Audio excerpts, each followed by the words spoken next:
Today's show, we have Steve Karlowski, has a eBay business on the side, and Steve sells vintage toys. It's great to have you on the show today, Steve. Thanks for having me. So what got you into this business selling vintage toys on eBay on the side? Well, it's interesting. I found myself in a situation, really, like I think several collectors might, where you have an interest, you're building with it, and suddenly you find yourself surrounded by your interest. So what I found was necessary was for me to find a way to reduce that inventory. And I knew there was a crowd, and there were people out there interested in the same thing. So I felt like eBay was a great resource for that. So that's what I turned to that as a way to reduce some of the hobby that I had accumulated over about 10 years' time. So you basically still have a wonderful vintage toy hobby. Oh, it's just getting richer Absolutely. as you weed it out to the very best vintage toys, right? Absolutely. So what would you say are the basic concepts of eBay, just like the fundamentals? What is it? Well, I would start real simple by saying eBay is a great way to show people what you've got, basically. For every interest that you have, there's someone else has that same interest. So it's a way to show what you have, to make it marketable, to make yourself look good and businesslike, to present your case and to sell items, and to, whether you are buying and selling or just selling, to move product. And it's very effective for people that know business or that need to learn business. You're saying it's beyond just something you can get rid of some junk in the house. Sure. You've enhanced your business skills and made some interesting contacts with it. Absolutely. And I, just like me, I started with, very few computer skills.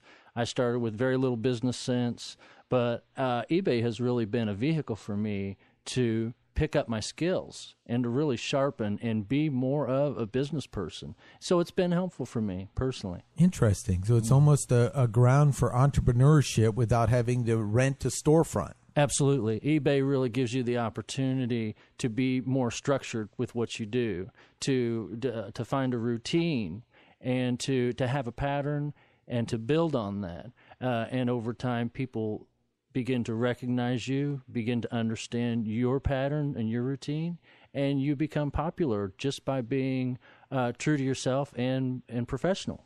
So eBay is basically a online auction system. Yes. That lets people bid for something, and the bidding is what increased the cost. Absolutely. And the value of it. Because two people could compete and increase the value. Right. And you're able to get buyers that could be around the world that would love to have what you have, but maybe someone next door doesn't see its value. True, but in the real sense of eBay being the world's online marketplace, you could be showing something to someone on the other side of the world or next door, and you don't really know who is seeing what you have. It's really very interesting because once you start out on eBay, you really have to build a reputation. Through your own experience and through your routine, you build up a customer base, and you get developed to where people watch for you. People watch you in action, and they respond and will buy from you because of the reputation you have built. So it's amazing how large your audience really gets to be over time.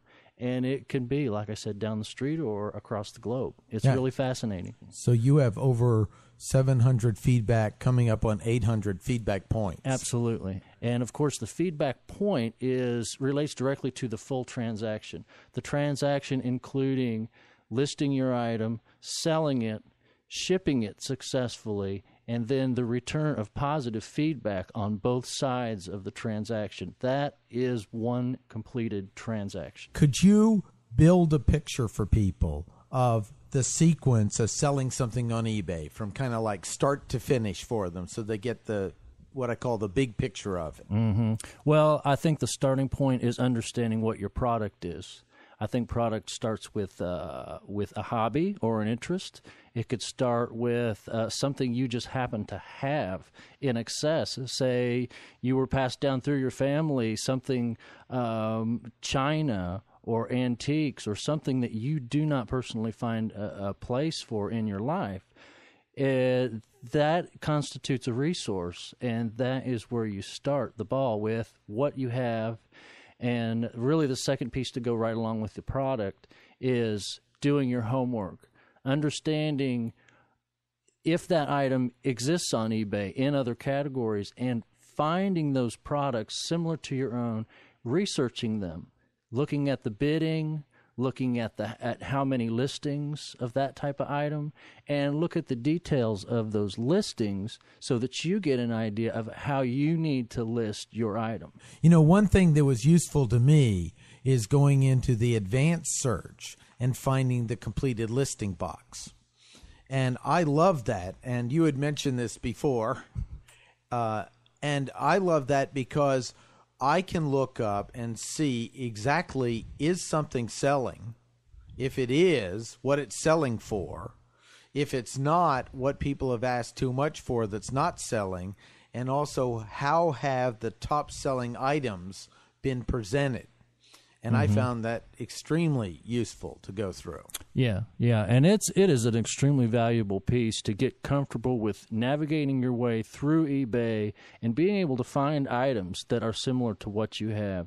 Really taking a good look and getting comfortable with moving through it's a great tool with getting started. So now we've done our homework. We know about how it sells or how it's selling, all that research, which is all available to us on eBay. And then what's the next step on the process? Well, going along with doing your homework, there's minimal computer skills that you truly need to do that. But going along with minimal computer skills are your ability to use a digital camera. And the other part of the using the camera is storing pictures in folders and files. What you want to do is get really good images of your item and have them handy for the listing process. Once you begin to list, you can pull those items out of a folder and insert them into your listing. So having your camera, having a space to photograph your items, and then having a storage location for those pictures so that they are at the ready for you to utilize in the moment. Okay, so now we've developed our text and stuff by learning from other people what's sold. It sounds like we've started putting together our listing. We took our picture and are ready for that. What's our next step? Well, what's important is, I think, this is something I didn't understand when I started listing items. Understanding the category that your product needs to go in. Some items are very self-explanatory. Antique glass vase. But you get deeper into the category. It might have a type of antique, a type of company name. But what eBay offers, when you list your item, it asks for you to place that in a category. What's best is to find the best category for that item and continue to use that category for that type of item. eBay will request that you use a second category. Then you get into costs, which we will explain some more. But what you want to do is find the best category at the beginning of your listing so that people, when they go to search for your item, they'll be able to find it in that category. And you can also find that through the completed listings and see what the top selling items, I guess, have gone for. Yes. Excellent. All right, now we've got it photographed. We've got our text together. We've got our category. What's next?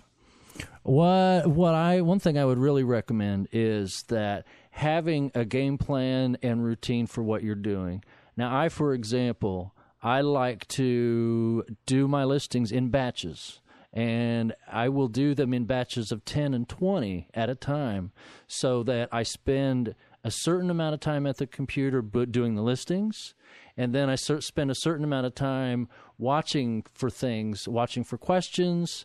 If I do them in batches, I spend a minimal amount of time sitting down at the computer and more time doing other things. So you get them all ready, maybe in a batch. Mm-hmm. Do you get what about the boxing? You get that ready before you sell it, or at least have it easily available? I make sure I have all of that available. We'll talk about resources a little later too, but definitely have all of your pieces in place. Have the packaging there. Have a place to do it. Have trivial things like packing tape and labeling, markers and things. Have all of that at the ready. So we have that now listed, and now your listing's active. Now it says you can list from 3 to 10 days. You pick one of those, right? Yes, absolutely. And really, your listing time frame really depends on the type of item you have. If, for example, you are listing an item that has very few listings in existence on eBay, you might want to list your item for the longest possible time to give your audience as many opportunities to see that item as possible. I personally never go for a 3-day window. It seems much too fast. I choose a 7-day, and it gives me some structure to what I do. For example, if I enter my listings on a Friday, then they will close that following Friday at the very same time of day. So it's very important that you get a feel for your routine so that you know when it's time to sit down at the computer. You also need to watch. People will ask you questions, and to be able to respond to those questions in a timely manner so that they can make up their mind and move the bidding process along for you. So now let's say it's sold.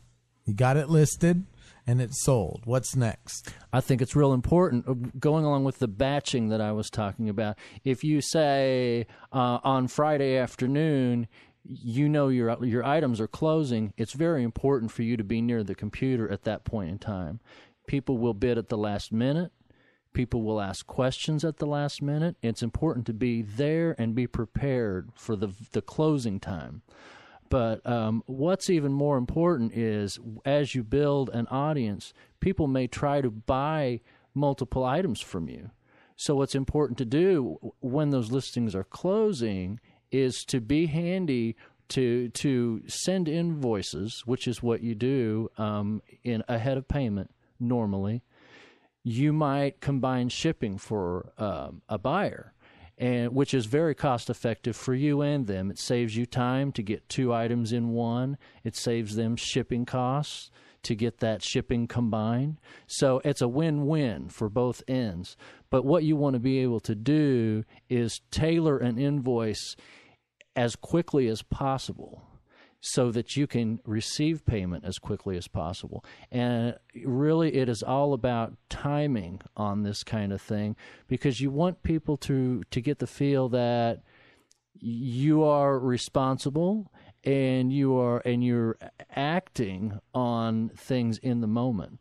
And granted, those are end of the listing kinds of situations, but at the beginning of your listing and the end of your listing, those are the crucial times to be alert and aware of what's happening. And the invoicing is a big part of that. So you invoice by just clicking a little button on there to send an invoice to them. Absolutely. And then they give you money, and we haven't mentioned it, but maybe through PayPal, which we'll go into later.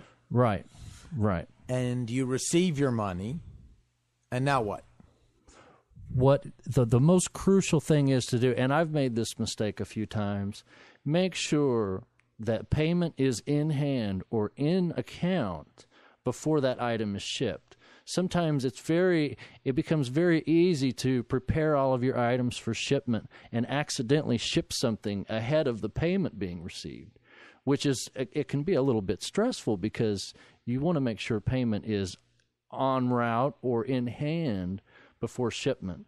So it's very important that you're watching the people who are not paying right away. Some people may pay in the moment. Some people may pay a day later. Some may pay 3 days later. But just like with the details in your listing, You need to make it clear what your expectations are. So if there's ever any question about a delayed payment, your listing specifically states when you want payment. So like payment upon closing of bid or something like that through PayPal would be an example. Right. Usually what I try to do is make sure I give plenty of response time. You can't really expect people to instantly reply, although many do at closing time. But my listings specifically say arrange for payment within 48 hours. I go further to say after 3 days, I will send a reminder. After 7 days, I will send another reminder. So you really give people the opportunity to respond. The great thing about eBay is most people are very responsible. They want good feedback. They're going to act timely. And so you can really count on people to do their part. There, of course, are those moments, and they happen.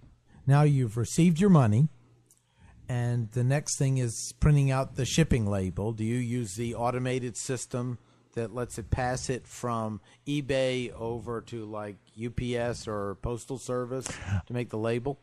I don't. I actually do all of my own. I handwrite my boxes. I print an invoice from my home computer. I do not do UPS online, USPS online. I make my own trips to the post office, which for some that's fine, for some that's not. It's important to understand where you are geographically. Some people are in a rural area, do not want to make trips to the post office or stand in line. The price of gas is high. It's very important to have a good relationship with your postmaster when it comes to receiving packages, sending packages. You really gather strength in your business by having good relationships along the way and by understanding what your limitations are. You may, for example, only make it to the post office 1 day a week, which is good for batching your listings, for having everything already at one time. You make that one trip. People who might have an online account with the Postal Service can have all of that ready before they even leave their home. So you can choose either path, doing it yourself or have your printer print out the label, put it on the box, and just drop it off at the post office. Absolutely. I encourage people who have nice writing, for example, to write their boxes, to not cut and print and tape labels to boxes. It gives a very nice homespun feeling when people receive a package with their name handwritten on it. There's something special about that. I get other types of very nice approaches. I get nice cards and really nice handwritten letters from people who apparently have more time than I do. But it's still a very nice touch. Great. It makes it very personal. Now, the transitions occurred. They received the object.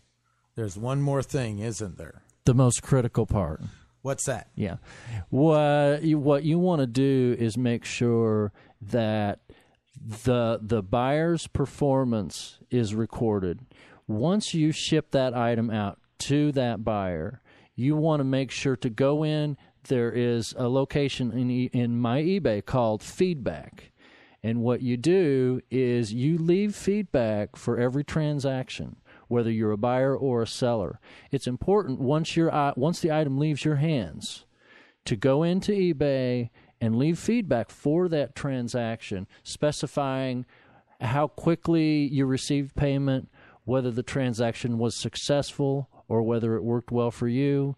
Most people are very good about what they do, and positive feedback is a very common thing and usually the norm. What does tend to happen with feedback is sometimes the circle does not get completed, in that you may leave feedback, but the buyer may not finally leave feedback when they get the item. What I do, and I did it this morning, I went to every seller who I sold to 2 weeks ago that had not left me feedback yet. I sent a very nice reminder. I said, I was sure to leave positive feedback for you. Please return the favor at your convenience. Most people on eBay respond to that very well. And it's important that when you have a point to make, when you have a message to send, you're very direct, you're very polite, and you're very timely with what you have to say. And usually it reinforces everything. It creates wonderful relationships. I see. And one thing I've done on my own eBay selling is just sending a note to make sure they received it. Right. Sometimes we'll even prompt a feedback. Absolutely. Say, want to make sure you received it and you're happy, and also feedback's very important to me. Absolutely. Your message can usually be at least threefold. You can say, and normally everything I write starts with hello, a greeting, making people, because it's a very human experience that we're having. And so what you want to do is hope that they got their item okay and safely, make sure that they're happy with it, and also make sure that they realize how important the feedback circle is, and to get that created so that your score rises in numbers. It is all a matter of that feedback being completed that determines whether your score increases. We mentioned something in the process called PayPal, and not everyone knows what it is. And to me, PayPal is one of the key things in the money transaction to keep it safe and efficient with an audit trail. Would you mention what PayPal is and its relationship to eBay? Well, PayPal, of course, it's important to remember, is a separate entity. It is the main company that handles a lot of money transactions for online businesses, but it happens to be a very close partner with eBay. It's linked heavily. When you go in to pay for an item, of course, first you must be registered as a PayPal with PayPal, which of course they require, your personal information, addresses. Of course, PayPal is linked to your banking account. You can create your own checking or account with the bank related to PayPal, or use your personal account. Either way, that's how the money is transferred. It's transferred from the buyer's bank account to yours through this secure website. It's a very safe way to approach, and I know many people are concerned about online fraud, sensitive information being used, but PayPal is a very safe way to go. And why is that better than a credit card or taking checks from somebody? Well, credit card is the next safest thing. PayPal normally will require you to sign a credit card number on with them as a backup funding source.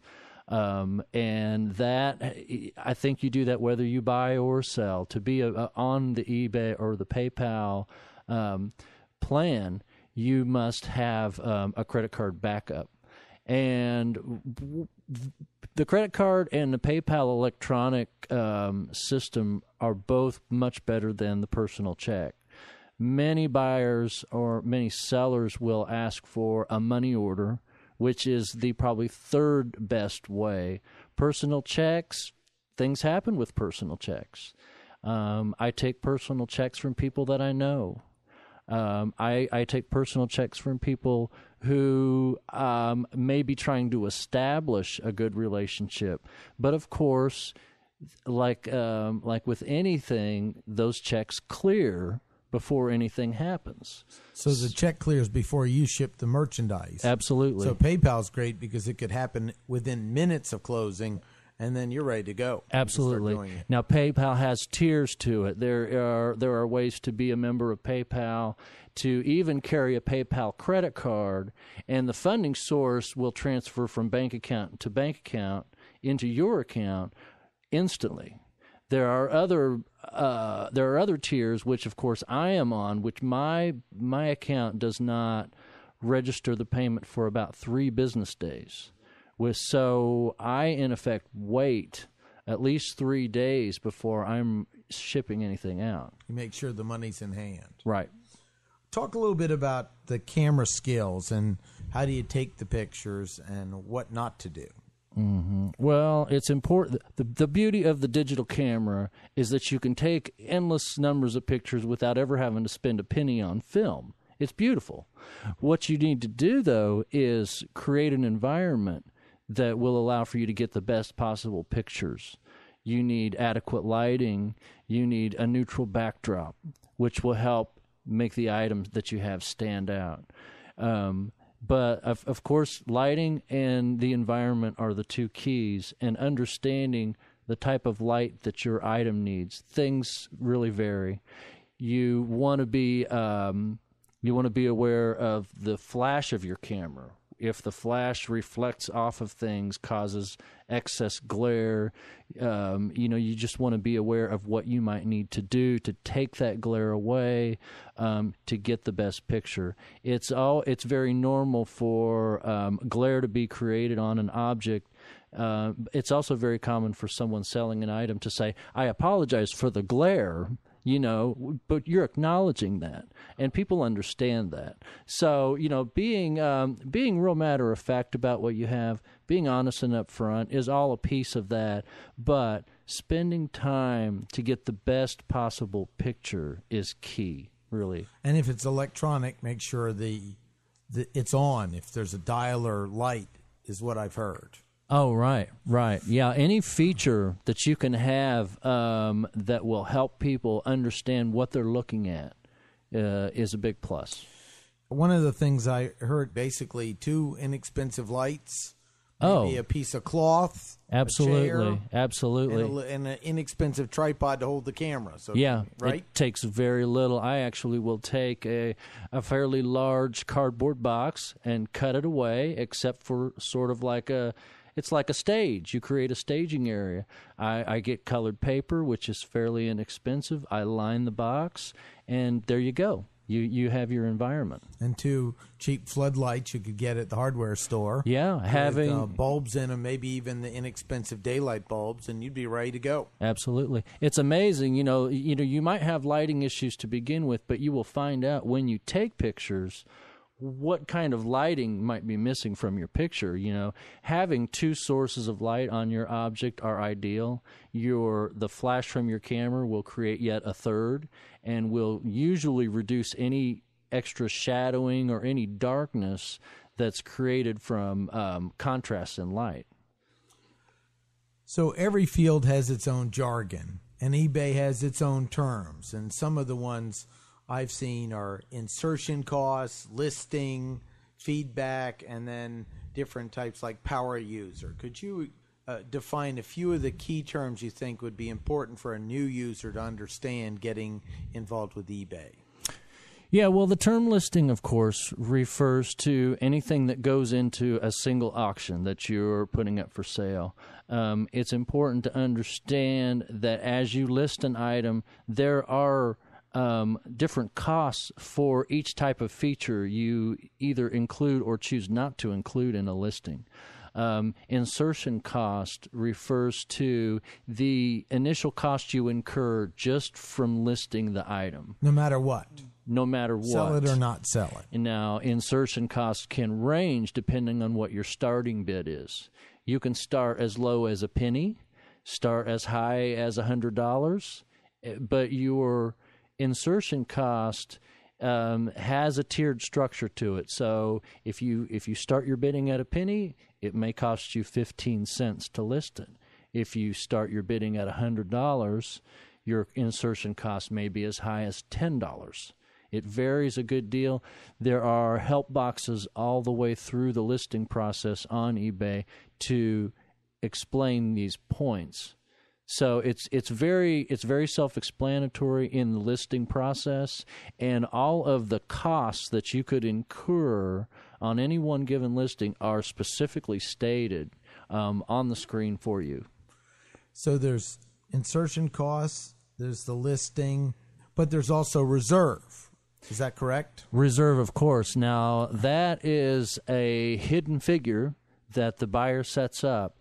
That reserve is an amount of money that you set because you do not want the item to sell any lower than that. Say if you want the item to sell for $40, if someone bids at $39, the item will not sell at that point. Until someone hits that $40 mark, none of the bids that registered will go towards that item selling. So it's important to understand that if you do want people to get involved in bid, you either want to have your reserve set low or do not offer a reserve, because reserve is very risky in some senses of the word. There's also a cost with having an item on reserve. So it's important to understand whether you want to set a reserve or not, because sometimes you'll set your sights too high for the item to actually successfully sell. But the reserve can also be a value with a expensive item. Absolutely. So that you won't sell a laptop for $1 that's worth $800. Absolutely. Where you Absolutely. started the bid at $1, but you didn't set a reserve, and somehow someone got it for $1. Yeah. Yeah. So, and the basic cost, insertion cost, really is the insertion cost or the starting cost, whichever's higher. Is that correct? Well, the insertion cost is based on what your starting bid is, and it's based on a structured scale. Okay. So it varies greatly. Your insertion fee is determined by really a number of things, and it depends on each added feature you introduce into the listing. Most people will put one photograph in their listing, which that photo is free now for eBay. People with up to 3 photos might get charged an extra 50 cents. 6 to 12 photos might cost you an extra $1. So photos alone are one way to incur costs. Another one is to have certain features added, say to have extra large pictures, or to have interesting graphics associated with your listing. You can also do other things that will get your item more noticed, such as adding an extra category to your item. All those things are going to add up, and what I do, I keep my costs low. I make sure that my description is good, that my category is the best possible one. I make sure that my single photo it encompasses, it gets the gist of what the item is. And I do not incur those extra costs. I also make my starting bid low enough to keep that cost low. Insertion cost, then. Yes. So that leads to the question is, how do you keep costs down in eBay? Because if you go through, there are a lot of opportunities to spend money in a process of making a listing. Absolutely. What's important is to really look through all of the options on those listing pages and maybe experiment with a few of those options. Go ahead and see if you're happier with having larger pictures. If you need, 6 pictures, you need to definitely do that. But what I definitely would do is avoid things that are not necessary, because there are a lot of extra features that you just don't need. People need to see your picture. They need to see your description. And, a lot of extras are just not that necessary. One of the things people have asked is, how do I get high on the listing? Well, just study what's sold and was high on the listing before, and use the terminology and the wording so that when someone searches, it gets higher on the listing. Absolutely. So it's all there to just copy, basically. Absolutely. And what I recommend, when you're doing your homework and looking at items, look at the seller. Look at their feedback scores. Look at their numbers. And if you see people on there with high numbers, with great feedback percentages, really look closely at what they do, because they're doing something very well. And I don't think any of those people would be upset if they knew you were copying them. Most people that copy me because I tell them to are flattered. So it's a wonderful thing to have people enjoying what you do and appreciating it. Which leads to the question, what is feedback? Explain it, and why is it so important? And that feedback number, because there are 2 numbers that are important, the feedback number and then the percentage rating, right? Right. So Talk about both of those. Yeah, feedback is really, like I said before, other than selling your item, the most critical part, because you get a feedback point for completing a full transaction. That means feedback presented from both the buyer and the seller. It's important that everyone knows that this transaction was successful. What happens when someone gives you a good feedback rating, it plays directly into the percentage of positive feedback that you have. And in essence, if nothing goes wrong, your feedback rating stays at 100%. Now, if someone was unhappy with your speedy shipping, if someone thought if an item was broken in shipment, things do happen every now and then. That could lead to feedback not being completely positive, which that starts to eat away at your rating. Although, if things ever happen in the process of listing and shipping, if customers aren't happy, usually there'll be dialogue. Communication is an extremely important aspect of eBay. And if a customer isn't happy with something, they should be contacting you and having a dialogue with you before leaving feedback that might affect your score. So there's a lot of options to remedying issues that can happen along the way just by communicating, and that can all happen ahead of the feedback process. A good example was an item I received about a week and a half ago, which was poorly packaged. It was poorly represented. I made the mistake of bidding on it and won, but I got the item. I was very unhappy with the packaging. I immediately emailed the buyer, or the seller, I'm sorry, and within 24 hours, my payment was refunded, and I got to keep the item that I wasn't completely happy with. So normally, if a seller knows that something went wrong, they'll do whatever they can to make it right, because the feedback is extremely important. Even if something doesn't go well and you are unhappy, the communication, the fixing, the getting beyond that constitutes positive feedback. Good communication and good performance is positive. Again, good customer service, just like it was in the real world. In that case, sometimes you're going to lose a little bit to keep your rating up, which is what they did for you. Right. They lost their money, but they got a good feedback because they were working on the long-term earned reputation. That's right. And realized the value of that. That's right. It's just important, especially as a seller, that you need to be as specific as you can and as upfront with all of the details, so that if there is any question about an item, it was properly presented, and it should not be an issue to a buyer because you presented it correctly.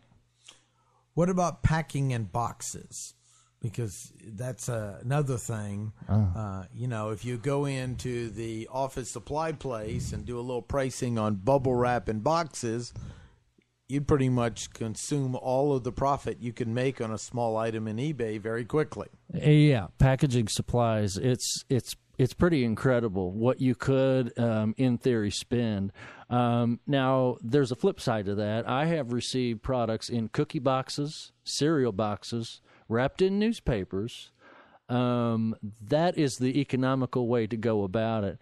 I don't think a lot of people are expecting the most professional presentation with packaging and shipping. I think what people are looking for is careful shipping. They're looking for timely shipping and careful shipping. So I wouldn't worry a whole lot about the materials that you use. What I would be so concerned about with shipping is how you're getting those materials. I do not recommend to anyone to go out to a packaging store and buy their product before you really look at your options.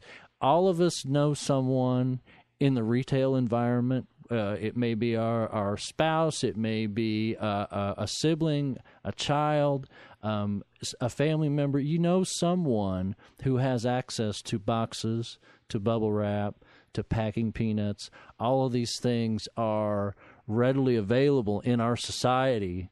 And being an environmentally oriented person myself, I like to be able to reuse these products. I like to find them, save them, reuse them. It's very much appreciated in the eBay world to get packages that are reused. So it's really nice. You can find boxes. You can really find everything except for actual packing tape to reuse. And what you'll find is the things that you send out, people are in turn going to reuse, and it just gets cycled around. It's actually a wonderful thing.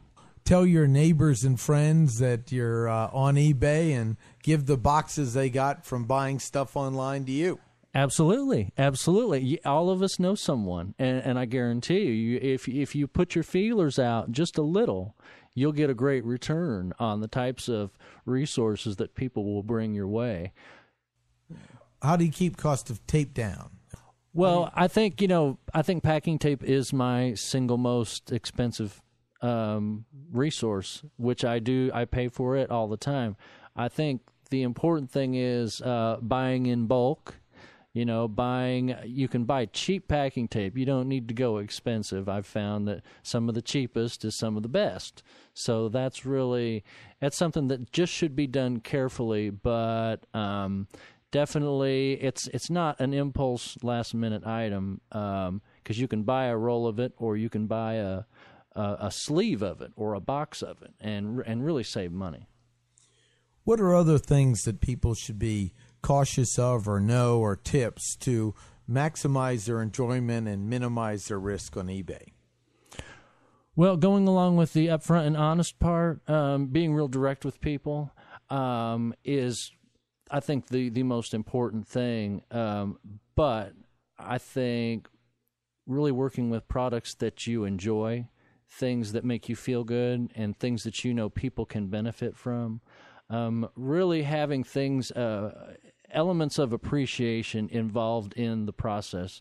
It is a little easy to get caught up with details and to get a little behind the eight ball with the chores and things that are associated. But finding your niche, finding your routine, and getting it streamlined, everything comes along with that. It makes it very easy. It makes the time commitment low over time. Your learning curve takes care of most of your troubles.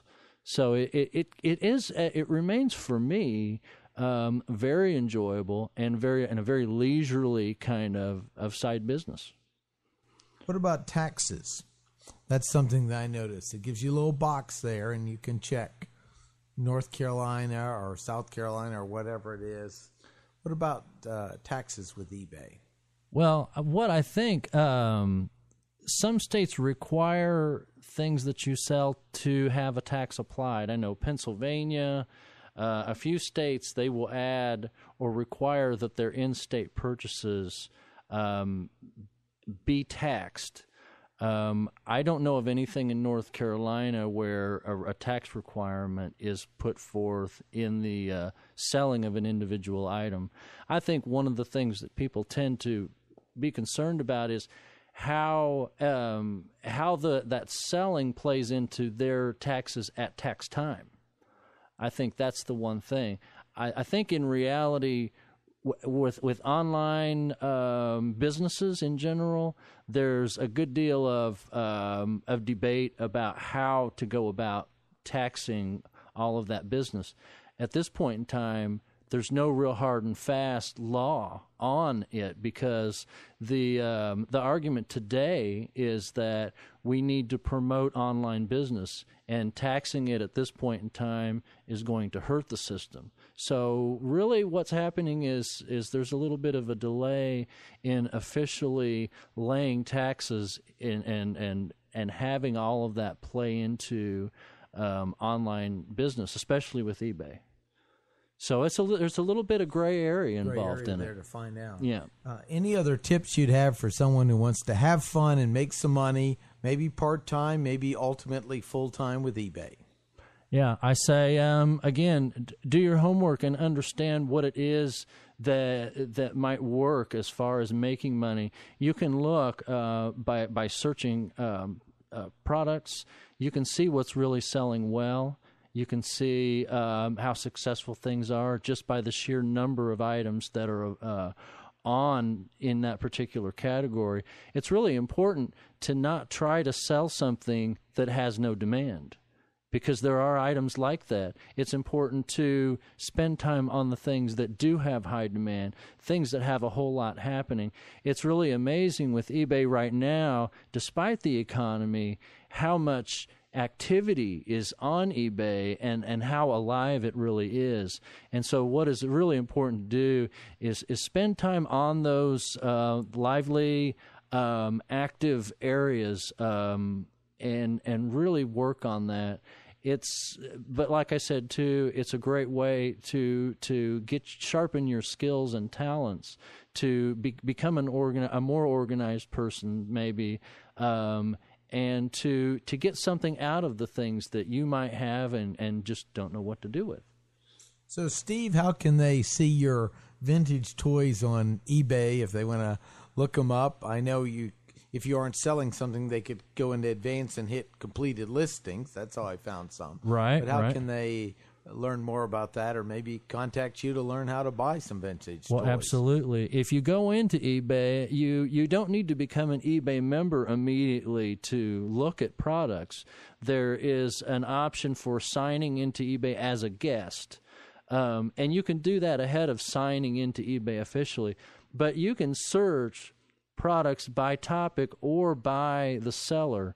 My seller name is SKI4977, and if you punch that in and search, it's going to show you items that I have sold. It's going to show you the structure of my listing. I have new products on about every 10 days, so it's easy to see things as they are on auction in the moment.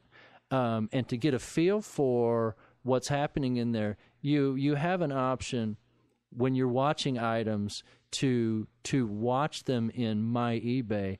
And as an eBay member, you have your own section called My eBay. You can manage all of the information, particularly items that you're watching, and you can watch how they're selling. You can watch what kind of bids they're getting and really get a feel for how it all plays out. So I encourage you to really get into eBay and to look around and explore a little bit and take a look at some of my things. I talk to people off and on who are interested in getting more serious about it and are looking for pointers, and I have helped people find a niche and find a method to it so that they gain their eBay legs, they get comfortable, and it's something that they find that they enjoy and can make some good side money doing. Great. Well, this was very informative, and I appreciate you being on the show. That's great. Thank you for having me on. I appreciate it. You've been listening to Inquire Online, where unique questions inspire new answers. To learn about other shows, go to inquireonline.info.